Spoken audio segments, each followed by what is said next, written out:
તમારી કયા ગુનામાં શું આક્ષેપ તેના વિરુદ્ધ અને કેટલી ગાડીઓ તેને આ રીતે છેતરપિંડી કરી મેળવી હતી? 2 દિવસ પહેલાં ક્રાઇમ બ્રાન્ચ ખાતે આરોપી પ્રિન્સ કનુભાઈ મિસ્ત્રીના વિરુદ્ધમાં ગુનો નોંધવામાં આવેલો છે. ઇપિકો કલમ 406 420 મુજબનો.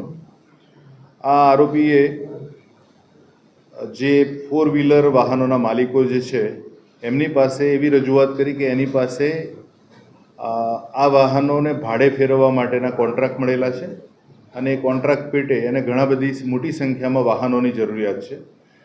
જે અનુસંધાને મહિને માસિક ભાડું નક્કી કરીને આ વાહનો એણે પોતાની પાસે રાખેલા.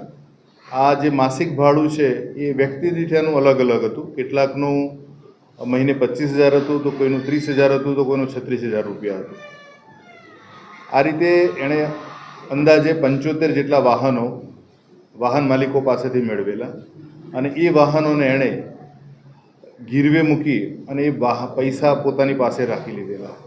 જ્યારે વાહન માલિકોએ ભાડાની માગણી કરી ત્યારે એણે શરૂઆતમાં એની જે પરિસ્થિતિ, જે પ્રાથમિક તપાસમાં જે માહિતી મળી છે એ મુજબ એને પોતાને દેવું થયેલું હતું. એ દેવું ચૂકવવા માટે એણે શરૂઆતમાં 5 વાહનો આ રીતે ગીરવે મૂક્યા. એ પૈસા જે મળ્યા એને ગીરવે મૂક્યાના, એ પૈસાથી એણે થોડું ઘણું દેવું ચૂક્યું. પછી જ્યારે આ 5 વાહન માલિકોને ભાડું ચૂકવવાની વાત આવી તો એણે અન્ય બીજા 5, 10, 15 એ રીતે વાહનોની સંખ્યા વધારતો રહ્યો અને નવા વાહન માલિકો જે બને એમને શરૂઆતના 1-2 માસના ભાડા એ ચૂકવતો રહ્યો. છેલ્લે પરિસ્થિતિ એવી આવી કે ભાડું ચૂકવવા સમર્થ નહોતો અને તમામ ગાડીઓ ગીરવે મુકાઈ ચૂકેલી હતી. આરોપી જે છે પ્રિન્સ મિસ્ત્રી એ શરૂઆતમાં ખાનગી કંપનીઓના અને અન્ય સંસ્થાઓના હોર્ડિંગ્સ બનાવવાનું કામ કરતો હતો અને એમાં એની કેપેસિટી બહાર એણે અમુક કોન્ટ્રાક્ટ લીધેલા અને એમાં એને આર્થિક તંગી ઊભી થયેલી અને દેવામાં ઉતરી ગયેલો અને એમાંથી બહાર આવવા માટે એણે આ પ્રવૃત્તિનો સહારો લીધેલો.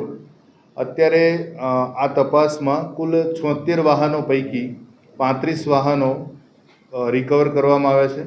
આરોપીની અટકાયત કરવામાં આવી છે અને લગભગ તમામ વાહનો આવનારા 2 દિવસમાં રિકવર થઈ જશે. આરોપી અત્યારે આ વાહનો અથવા તો એની સાથે જે ગીરવે મૂકેલા અને જે ગીરવે રાખનાર વ્યક્તિઓ જે છે એની સંપૂર્ણ તપાસ અત્યારે હાથ ધરાઈ રહેલ છે કે આ સિવાય પણ અન્ય કોઈ બીજા વિશ્વાસઘાત કે છેતરપિંડીના એણે કોઈ ગુનાઓ કરેલા છે.